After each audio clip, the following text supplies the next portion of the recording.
Sud Radio Regard de Femme, Michel Vianès. Bonjour Michel Vianès.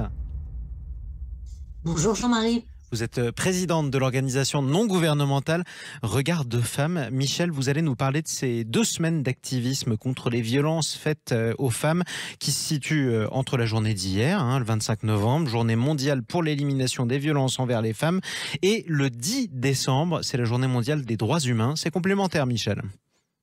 Oui, c'est l'ONU qui a décidé de faire le lien parce qu'une journée seulement contre les violences envers les femmes, ça paraît un petit peu mesquin. Donc, et moi, ce que je voudrais parler aujourd'hui, c'est mettre l'accent sur les violences numériques. Ces violences numériques prennent des formes diverses et variées et elles sont souvent liées d'ailleurs à des violences perpétrées hors ligne.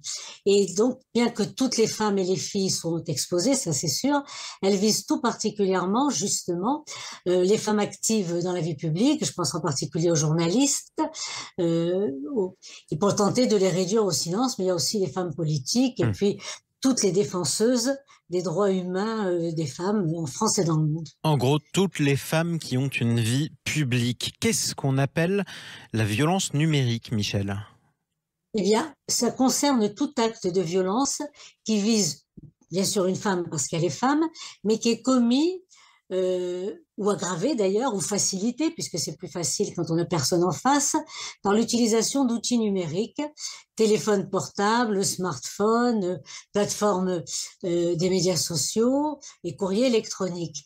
Et ça prend énormément de formes. Ça peut être du harcèlement sexuel, du harcèlement obsessionnel. Au moment du Covid, c'était le Zoom bombing, c'est-à-dire qu'on pouvait entrer dans une réunion qui se passait par Zoom pour la perturber. Mais aussi, vous avez ce qui est plus continu, je dirais, une mise en scène de femmes dans des rôles stéréotypés sur YouTube Short, TikTok et autres plateformes. Et donc, c'est des messages, ce qui est grave, c'est que ce sont des messages qui sont vus des millions de fois, des messages de 60 secondes au plus, en rafale, et ce qui empêche bien évidemment de les analyser et qui ancre dans les cerveaux des images, je dirais, totalement dégradantes pour les femmes.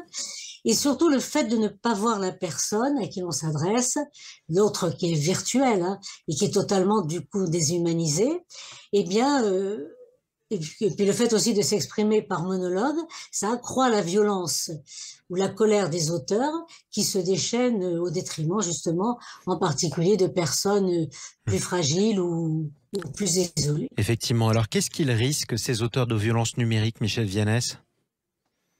Je pense qu'il est important de rappeler que l'Internet n'est pas un espace de non-droit et que la législation française en particulier pénalise tous les phénomènes de harcèlement propres à l'univers numérique. Par exemple, ce qui est qualifié de harcèlement groupé. Et c'est la loi du 3 août 2018 qui le dit, donc en visant à améliorer justement la lutte des violences sexuelles et sexistes.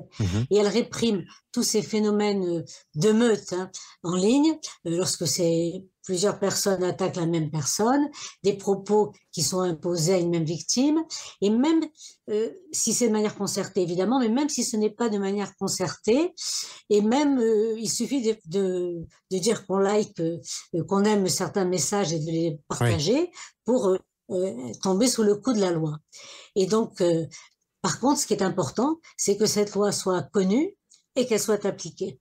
Et en particulier, je pense aux agresseurs en ligne de Mila, qui ont été condamnés en première instance. Certains ont fait appel. Et Regard de Femmes, avec la Ligue des droits internationale des femmes, nous sommes portés partie civile en soutien à Mila lors du procès en appel mardi dernier. Et Dieu sait si c'était important d'être présent à ce procès. Merci beaucoup, Michel Vianès. Je rappelle que vous êtes la présidente de l'organisation non gouvernementale Regard de Femmes. On vous retrouve samedi prochain sur Sud Radio. Merci Jean-Marie, à samedi prochain.